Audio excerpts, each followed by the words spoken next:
going to give you the steps now. I've kind of talked you through the process a few times, but here's the actual formal steps for how to correctly predict a molecular geometry. The first thing you have to do is you have to actually draw the correct Lewis structure. Now, for our practical purposes, we're probably not going to be dealing with molecules that have resonance because that makes things a little bit more complicated. But we could, but you need to draw an actual valid Lewis structure with your correct formal charges and such. So draw a correct Lewis structure, because look, if you can't draw that, you can't do any of this. Next, you need to determine the number of electron groups around the central atom. So again, we're not going to be doing shapes for where there's two central atoms.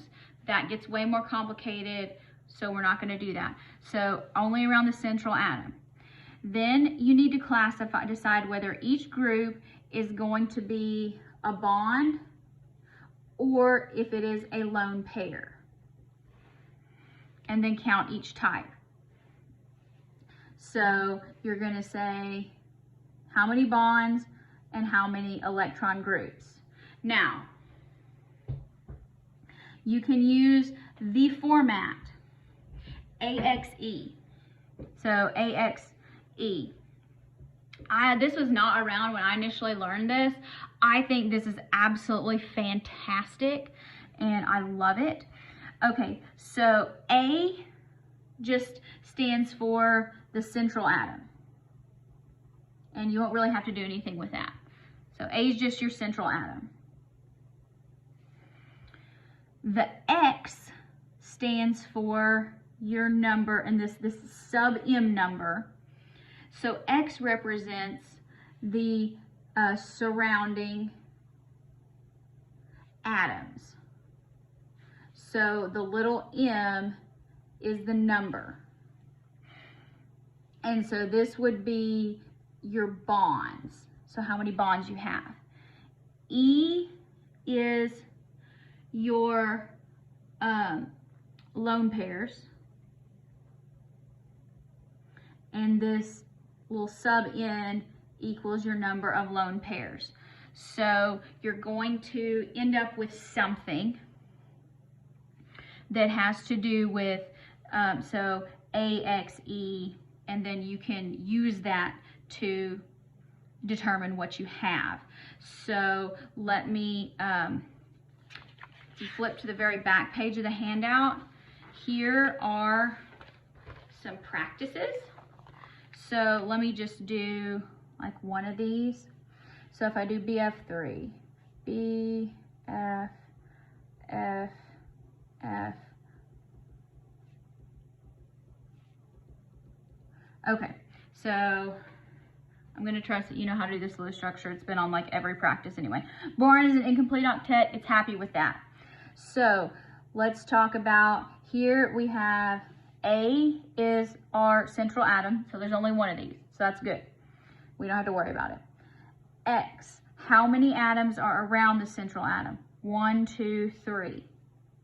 So AX3. And then how many lone pairs are around the central atom? That would be 0.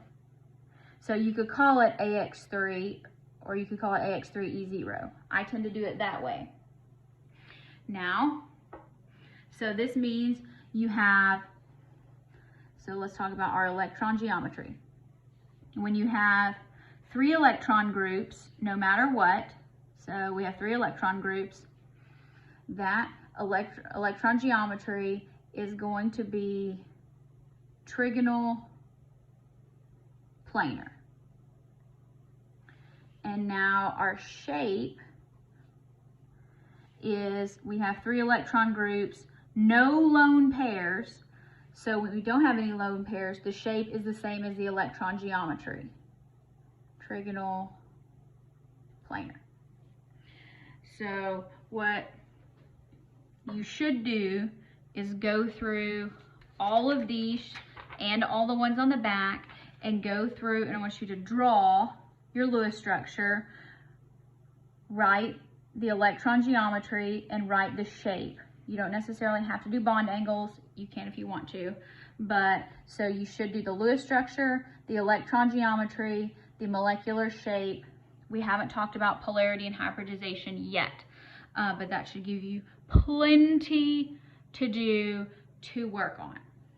Now, I can also go back and I can tell you that if you look as far as matching things up, let's go back here. So if you have two electron groups, no lone pairs, this is going to show AX2, E0. Trigonal planar, AX3, E0, or you can leave the E0 off because there's not any. If you have tetrahedral, AX4, because look, there's 4 atoms. 5, AX5, E0, 6, AX6, E0. So this is just kind of how you match them up. Hopefully you find that helpful. Next, turning the page when we get into our lone pairs. So remember, 4 electron groups would be AX4, E0. When you have ammonia, you have 3 bonds, 1 lone pair. So this goes with 3 bonds, 1 lone pair. 1 plus 3 is 4. 4 groups, 3 of them are bonds, 1 is a lone pair.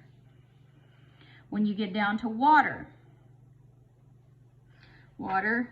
bent molecular geometry goes with AX2, E2. 2 atoms, 2 lone pairs. So AX2, E2. Now, we have 5 groups. Trigonal bipyramidal, that's AX5, E0, no lone pairs. If you have 1 lone pair, so AX4, E1, seesaw, 2 lone pairs, AX3, E2, T-shaped, linear, AX2, E3, 3 lone pairs. Octahedral, AX6, E0, 1 lone pair, AX5, E1, square pyramidal, 2 lone pairs, AX4, E2, square planar. So this is kind of to help you match those up. So go through, practice. You can practice on your other Lewis structures if you want to that you've drawn. So go through, draw your Lewis structure. Maybe you need this, maybe you don't. I think it's fantastic. I wish I would have had it when I learned this, but I didn't. So tell me the electron geometry, which remember you only have 5 choices for that. And then tell me the shape. When you have the shape, you got to consider the lone pairs. So shape goes with the AXE format.